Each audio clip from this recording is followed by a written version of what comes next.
The live TV, सच सबसे आगे। नमस्कार, द लाइव टीवी आप देख रहे हैं, आपके साथ मैं हूं आदित्य कुमार। दरअसल मध्य प्रदेश की 10 लोकसभा सीटें ऐसी हैं जो अब गड़बड़ाने वाली हैं। पिछली बार तो 29 लोकसभा सीटों में से 28 सीटें भारतीय जनता पार्टी की झोली में गई थी, लेकिन इस बार मामला ऐसा दिखाई नहीं दे रहा है। दरअसल भारतीय जनता पार्टी इस बार बहुत परेशान दिखाई दे रही है। विधानसभा जैसा वोटिंग पैटर्न अगर रहा तो 5 का नुकसान होगा। मध्य प्रदेश की 10 लोकसभा सीटों पर भाजपा के लिए बेहद मुश्किल सामने आने वाली है, क्योंकि कुछ सीटों के सांसदों को भी इस बार मैदान में उतार दिया गया और अब वो 10 सीटें फंसी हुई हैं। अगर यही सब चीजें होती नहीं जिस तरीके से अभी मध्य प्रदेश में हो रहा है, क्योंकि मध्य प्रदेश में शिवराज के समर्थक भी नाराज हैं, मध्य प्रदेश में कैलाश विजयवर्गीय के समर्थक भी नाराज हैं, मध्य प्रदेश में उन तमाम बड़े नेताओं के समर्थक नाराज हैं जिन नेताओं ने सीएम की कुर्सी का ख्वाब देखा था, और मोहन यादव को सीएम बना देना, इसका भी नुकसान पार्टी को हो सकता है।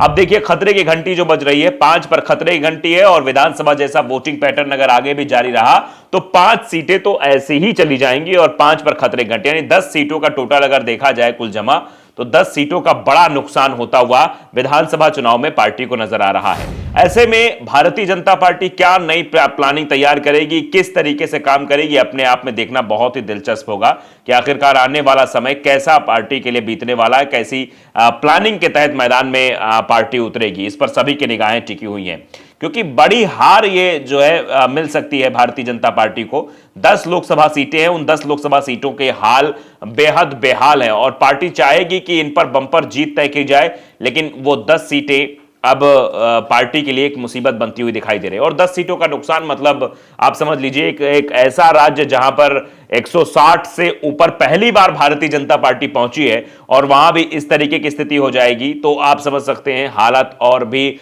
खराब दिखाई देंगे।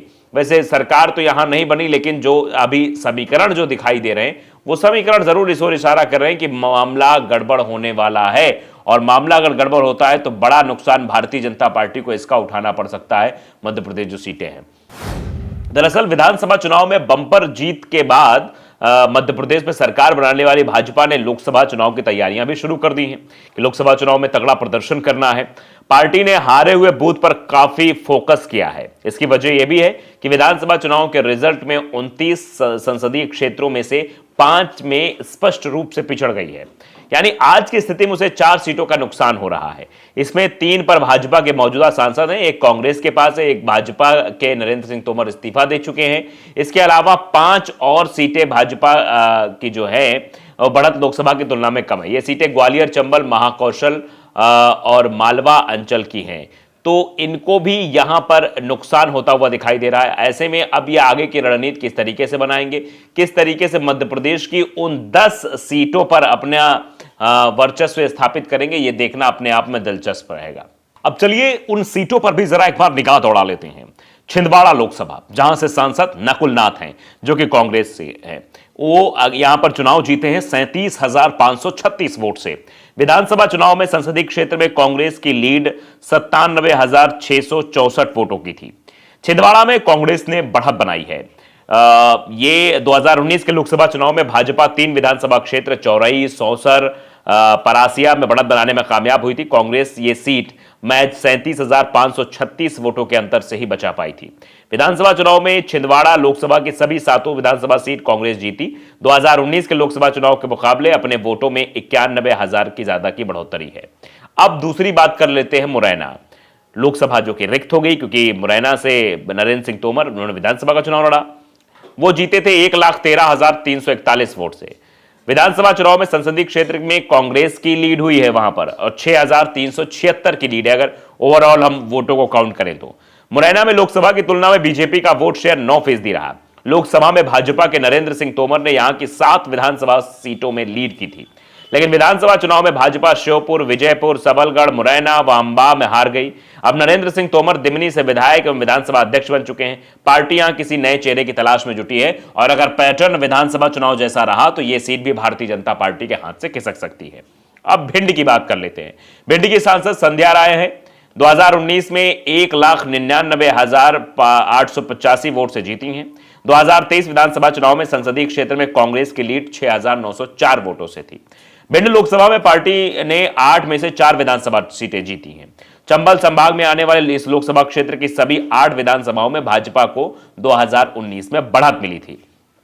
इस विधानसभा चुनाव में भाजपा सिर्फ 4 ही सीट जीत पाई। विधानसभा का पैटर्न पर लोकसभा भी वोट पड़े तो यह सीट पार्टी खो बैठेगी। इस सीट पर भाजपा को 10% वोट शेयर बढ़ाने की चुनौती होगी, यानी वोट शेयर इस सीट पर बढ़ाने होंगे, अन्यथा यह सीट भारतीय जनता पार्टी के हाथ से खिसक जाएगी।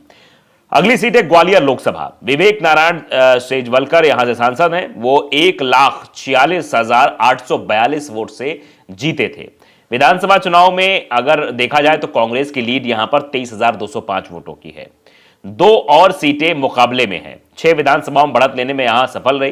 पिछले चुनाव में 2 लोकसभा सीटों पर हार मिली थी। इस बार विधानसभा चुनाव में 4 सीट बीजेपी जीत सकी। लोकसभा की यदि विधानसभा पैटर्न पर वोटिंग हुई तो पार्टी को हार का सामना यहां पर करना पड़ सकता है, तो ये आप समझ रहे हैं। फिर मंडला सांसद फग्गन सिंह कुलस्ते खुद विधानसभा चुनाव हारे हैं। प्रदेश के बड़े आदिवासी चेहरे हैं। केंद्रीय मंत्री फग्गन सिंह कुलस्ते इस बार पार्टी ने निवास विधानसभा से प्रत्याशी बनाया था, वो हार गए थे, तो उनके सामने भी बड़ी चुनौती होगी। फिर उसके बाद छिंदवाड़ा, मुरैना, भिंड, ग्वालियर, मंडला, यहां पर भी भाजपा, इन सीटों पर भाजपा पिछड़ गई है, तो यहां पर समस्याएं हैं।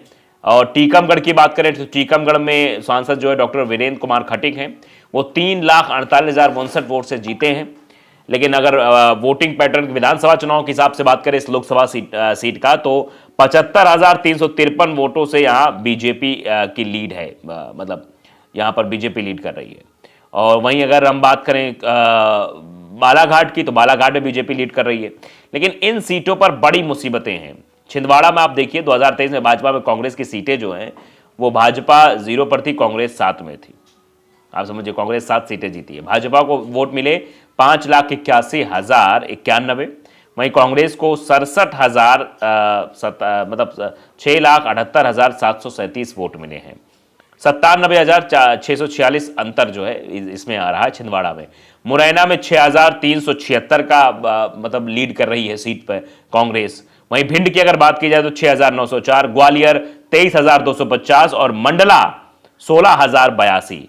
और यहां पर अगर सीटों की हम बात करें तो छिंदवाड़ा में विधानसभा चुनाव जब हुए तो वहां पर 7 सीटें कांग्रेस जीत गई। मुरैना में 3 भाजपा 5 कांग्रेस, भिंड में 4 भाजपा 4 कांग्रेस, ग्वालियर 4 भाजपा 4 कांग्रेस, मंडला 3 भाजपा 5 कांग्रेस। तो आप समझिए ये वो आंकड़ा है। विधानसभा चुनाव के अनुसार अगर वोटिंग के पैटर्न को हम देखेंगे तो यह नुकसान भारतीय जनता पार्टी को बहुत होने वाला है। 5 ऐसी सीटें हैं जहां पर तो लुटिया इस बार डूबने वाली है, और टोटल आंकड़ा अगर देखा जाए तो 10 ऐसी सीटें हैं जहां पर भाजपा के लिए मुश्किल इस बार होने वाली है, क्योंकि चुनाव बेहद कांटे का होने वाला है और पूरी ऊर्जा के साथ कांग्रेस इस बार मैदान में उतरेगी। जीतू पटवारी को इस बार कांग्रेस के अध्यक्ष की कमान मिल गई है और मध्य प्रदेश कांग्रेस को आगे बढ़ाने के लिए लगातार वो काम कर रहे हैं। और दूसरा, भारतीय जनता पार्टी के अंदर जो अंदरूनी गुटबाजी होगी, ऐसा तो है नहीं कि नाराजगी होगी नहीं। जिन लोगों को उम्मीद थी कि उन्हें मंत्री बनाया जाएगा, मुख्यमंत्री बनाया जाएगा, वो लोग मंत्री नहीं बने हैं, तो उनके अंदर टीज होगी। वो टीज इस लोकसभा चुनाव में दिखाई देगी और इस लोकसभा चुनाव में भारतीय जनता पार्टी का हार का सबसे बड़ा कारण वही बनेगी। द लाइव टीवी को अगर आपने सब्सक्राइब नहीं किया जरूर करिए, बेल आइकन दबाइए ताकि सच खबर आप तक पहुंचती रहे। नमस्कार। द लाइव टीवी, सच सबसे आगे।